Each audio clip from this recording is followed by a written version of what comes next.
right? That's one of the dramatic points, I think, in history of ideas, is that people are interested in questions that are very different from ours, right, but they're making opinions that have effects for us today and we can't ignore. So in looking at books, there are three terms seem to be very prominent: marriage, slavery, and analogy. Could you say something about the importance of analogy in this formative period, and why in some respects they saw an analogy between marriage and slavery, but also how, in what ways, marriage isn't slavery for them? Right. So actually, this was the second part of your question, which I didn't mean to avoid. I just sort of got distracted.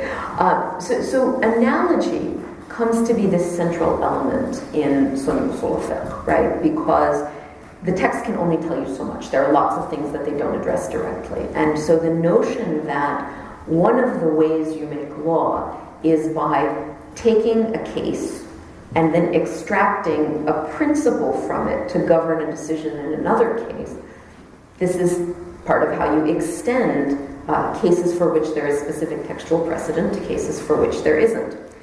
Now, as I was talking about earlier, part of what's happening in this period is the systematization of law, the attempt to make things consistent, the attempt to have a logically unassailable position or set of positions, and you don't want weak points. One of the ways you do that is by ruling on similar cases according to similar principles. Now, back to the question of the analogy between marriage and slavery. Slavery is a common institution in the ancient Near East, right? This goes back, again, we think of it today as this tremendously worrisome thing, and it's really a problem that it exists, and how do we deal with it? You know, it was just part of social life, right? It was part of what went on, it was part of society, and so thinking about the analogy to slavery is not a big problem. The common term that marriage and slavery and other kinds of property ownership share is milk, right? From the term for dominion, right? Ownership, control. There's a huge semantic range of terms derived from this. It's where we get the word for Malik, right? Or Malik, king, right? God is the owner or the sovereign over the day of judgment. It's that same kind of dominion that one uses for ordinary possessions, right? And for the control over them that's transacted in some kind of exchange. Having said that, the main kind of contract that the Muslim jurists used, their paradigm for nearly everything, was the sale contract, right? I mean, if you look at the Quran, there's commercial terminology for the relationship between individual human beings and God. That doesn't mean that we think there's actually a sale going on there, right? It's used metaphorically for all of these kinds of things. It was used to talk about property transactions more specifically. Buying a slave was a very common example of a property transaction that got discussed because slaves were what was called a non-fungible commodity. Like, you buy a bushel of apples, it turns out the bushel's rotten, you can substitute another bushel, right? They're fungible, it's like cash. You know, one dollar bill is as good as another dollar bill. Slaves aren't like that. Real estate isn't like that. Certain kinds of animals aren't like that. They're more like baseball players, I guess. More like rare baseball cards, perhaps, but baseball players works too. And so this is why there's a lot of discussion of slaves in these books, because they were sort of ubiquitous, and because you could think about them as representing, non-fungible commodities. However, when you buy and sell people, including people who in other respects are moral persons, right? If they're Muslim, they have to pray, they have to fast, they have to do all of these other things, so you have to accommodate that. It becomes also possible to think about structuring that transaction or seeing that transaction as a model for another kind of transaction where one person is acquiring a certain kind of dominion over another person, right? And in this case, the husband over the wife. The transaction is that he pays dower, right? Well, the transaction it's a contract, it's consent, it's offer and agreement, exactly like a sale, and this is how the jurists discuss it. And then if there's payment, then he gets something in exchange. What is it he gets in exchange? He doesn't own her, right? This is the second part of your question. He doesn't own her in the way that he might own a slave. That is to say, he can't resell her to a high bidder, right? It doesn't work like that. Okay, so, but what does he get to do? Well, he becomes the owner of the marriage tie. He becomes the one who possesses control over the linkage between them. It's a sort of abstract notion, right? But what this means is, first of all, that this transaction is something the jurists can talk about by analogy to slavery. They can understand the dower as being like a purchase price, and then they can explain, if it turns out the dower isn't the right amount, what do you do about that? Well, let's look at what happens if it turns out that there's a defect with the slave that you've purchased, right? Because there's some analogy there. What the milk and nikah, the ownership of the marriage tie, does for the husband is it puts him in a position like the owner of a slave to unilaterally release that tie. So just like the owner of a slave can manumit that slave, so the husband can pronounce talaq, release. And this is the key defining element of marriage for these jurists of this era, right? Talaq, this ability to sort of unilaterally dissolve the marriage bond, is one thing that the husband gains by virtue of making the contract. The wife gains the dower in exchange. And if you think about it, this makes sense, right? If the wife gains a dower in marriage, but then has equal right to simply dissolve the marriage tie at her convenience, well, you could make a lot of money that way, right? These things are linked in legal thought.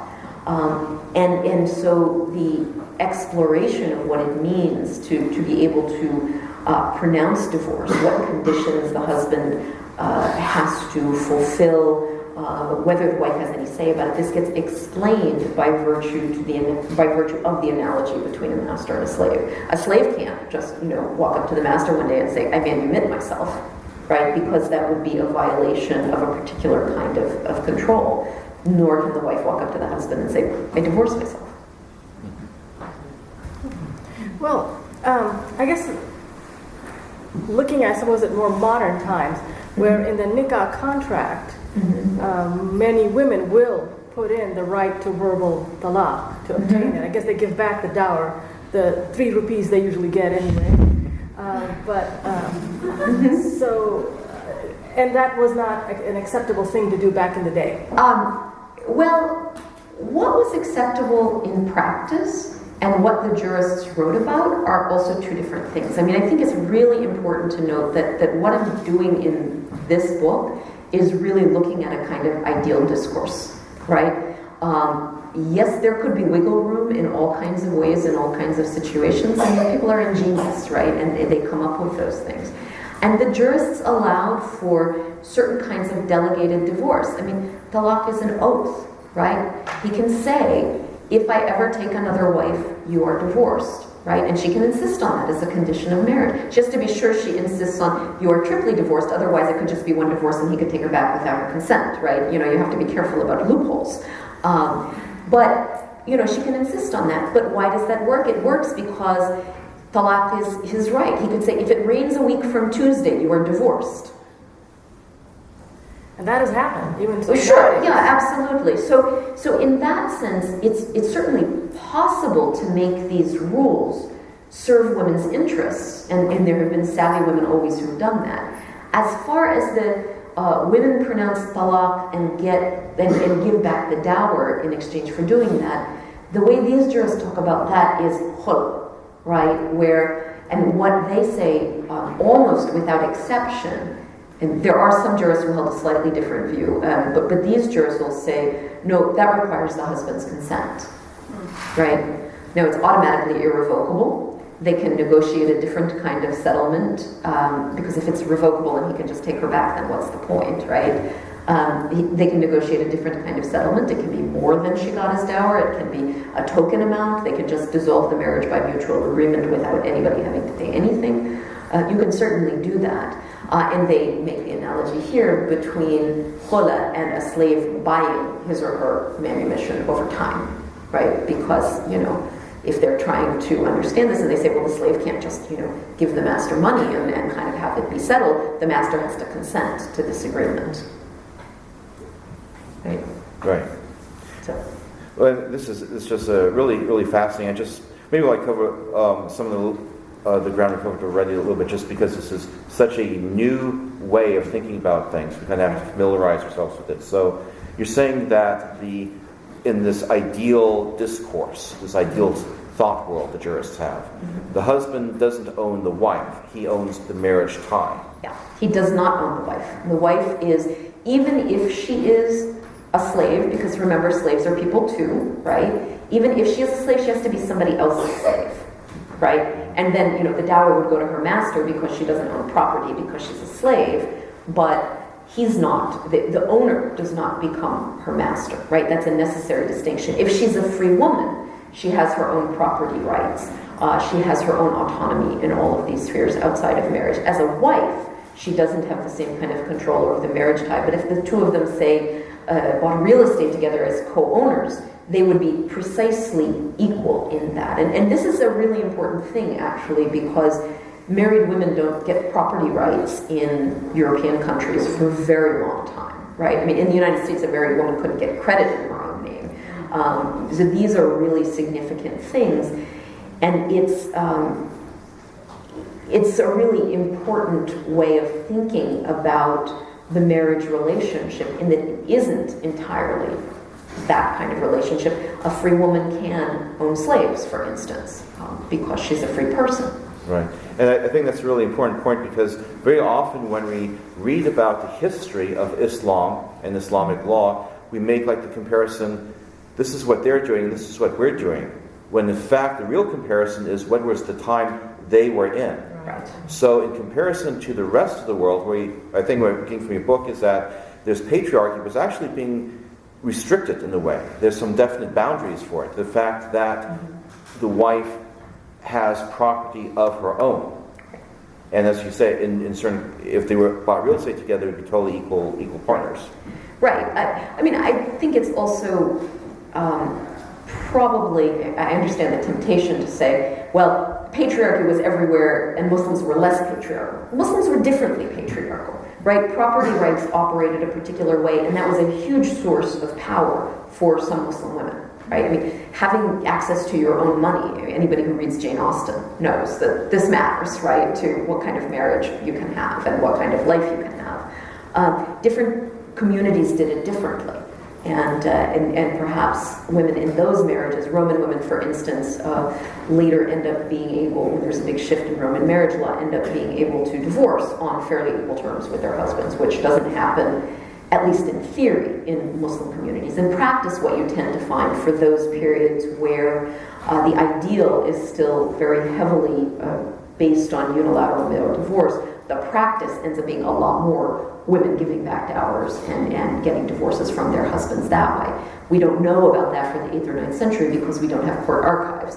The Ottomans were exceptional bureaucrats, and they kept really good archives, and so we have lots of evidence for that kind of divorce there. Well, I think it's still a better deal than many South Asian countries where the woman has to pay the dowry and she's still the owned person. I don't know enough about Hindu marriage practice to say anything about that. I will say about in India, one of the things that happens with the coming of the British, and I'm certainly by no means an expert in Anglo-Mohammedan law, is that you end up with a sort of worst of both worlds approach, because they're not comfortable with the idea of women having property, so women's inheritance rights, which have been really sacrosanct in religious law, even as, in some communities, especially rural communities, they were sort of ignored in practice. If you went to the court, the Muslim judge would always rule in favor of the fixed inheritance share. Then the British come in and they sort of assume certain things about what's fair and reasonable, and one of the things that's fair and reasonable is not giving daughters shares of their father's inheritance and so forth. And so what ends up happening in Muslim law in India is that you get sort of a mishmash of British ideas mixed up with elements of Hanafi jurisprudence.